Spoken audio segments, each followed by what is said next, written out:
Hello everyone, welcome to my channel. আজকে English class নিয়ে আসছি। আমরা প্রতিদিন আমরা মেকিং সেন্টেন্সের যে শিক্ষার একটা যে ধারাবাহিকতা, সেটা নিয়ে আজকে আমি ইংলিশের একটা ক্লাস নেব। সেটা হলো যে কীভাবে সেন্টেন্স মেকিং করে বিভিন্ন নিয়ম দিয়ে।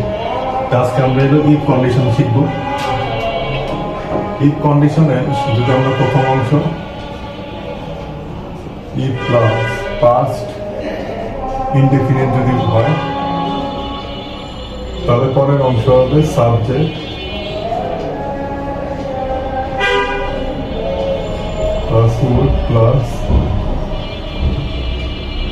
verb present.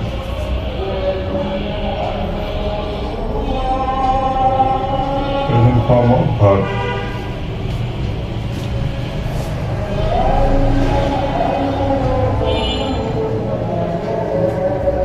আমরা একটা উদাহরণ দিই, যেরকম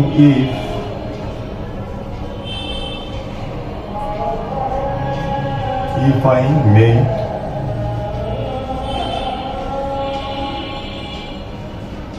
if I made some food, I would eat freely. যদি আমি কিছু খাবার তৈরি করতাম, তাহলে আমি স্বাধীনভাবে খেতে পারতাম। সেখানে পাস্ট ইনডেফিনিট আছে, I made past indefinite tense, এর জন্য এখানে উডের পরে ভার্বের প্রেজেন্ট ফর্ম হবে। এরকম আমরা প্রথমে যদি পাস্ট ইনডেফিনিট থাকে, তাহলে পরে উড বসবে, উডের পরে ভার্বের প্রেজেন্ট ফর্ম হবে। আরেকটা জিনিস আছে, যদি আমরা আয়ের পরে ওয়ার বসাই, আয়ের পরে কখনো আমরা ওয়ার বসাই না। যেমন if I were a king, এখানে আয়ের পরে ওয়াই শুধুমাত্র একটা সময় বলবে যদি আমি রাজা হইতাম। যদি এরকম কোনো মানে পসিবিলিটি যদি কোনো কিছু বোঝায়, যে কোনো সম্ভাবনার কোনো যদি এরকম থাকতো, সম্ভাবনা হওয়ার, যদি যেটা মানে এখনো পর্যন্ত এটা কোনো সম্ভাবনা নাই, কিন্তু যদি হইতো এরকম যদি কোথাও বোঝে, তখন ইফের পরে আই ওয়ার বসে। কিন্তু ওয়ার কখনো এইভাবে আয়ের পরে বসে না, কিন্তু একটা ক্ষেত্রেই সেটা বসে। If I were a king, তাহলে হয়তো I would help the poor. যদি আমি রাজা হইতাম, তাহলে আমি গরিবদের সাহায্য করতাম। মানে এটা কোনো সম্ভাবনা নাই, যদি হইতো তখন এরকম আই ওয়ার বসে, আয়ের পরে ওয়ার বসে। একই রকম যদি একটা অর্থ আছে, একই রকম, সেটা হয়তো একটু পরে দেখাচ্ছি।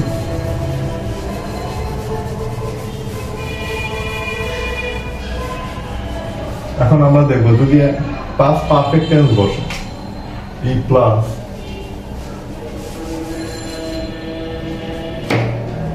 যদি পাস্ট পারফেক্ট বসে, তাহলে কি হবে? ই প্লাস পারফেক্ট টেন্স, তখন হবে subject plus would have, subject plus would have plus হবে ভার্বের past participle.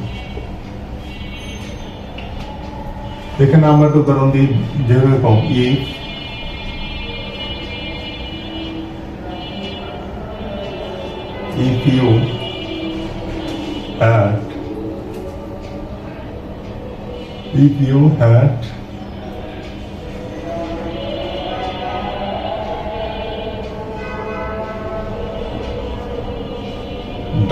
if you had done অথবা perform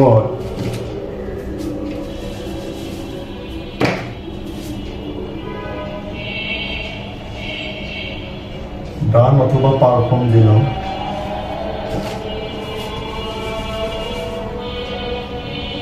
perform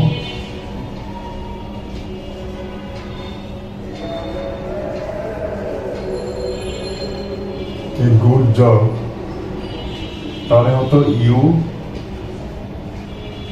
would have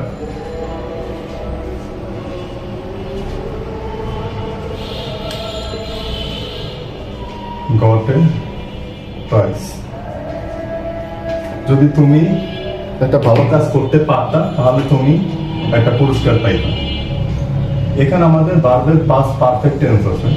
past perfect tense যদি হয় বা তখন হবে টেন্সে যদি পাস্ট পারফেক্ট টেন্স হয় তখন হবে হলো উড হ্যাভ, তখন হবে উড হ্যাভ ভার্বের পাস্ট পার্টিসিপল।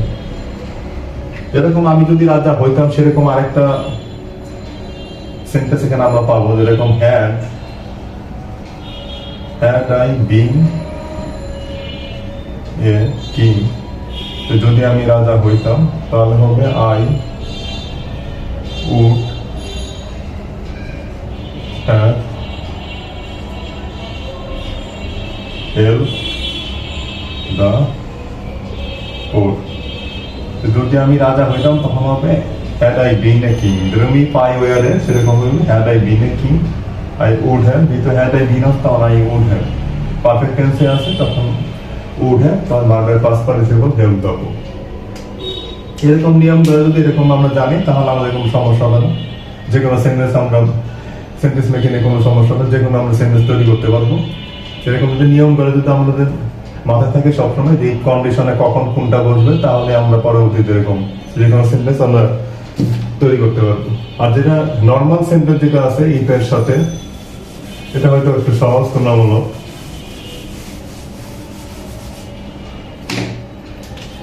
যদি প্রেজেন্ট ইনডিফিনিট টেন্স হয় তাহলে হবে সাবজেক্ট প্লাস উইল ভার্বের প্রেজেন্ট ফর্ম।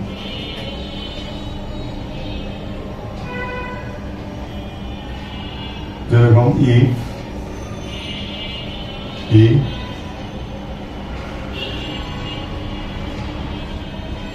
gives money, তাহলে হবে he will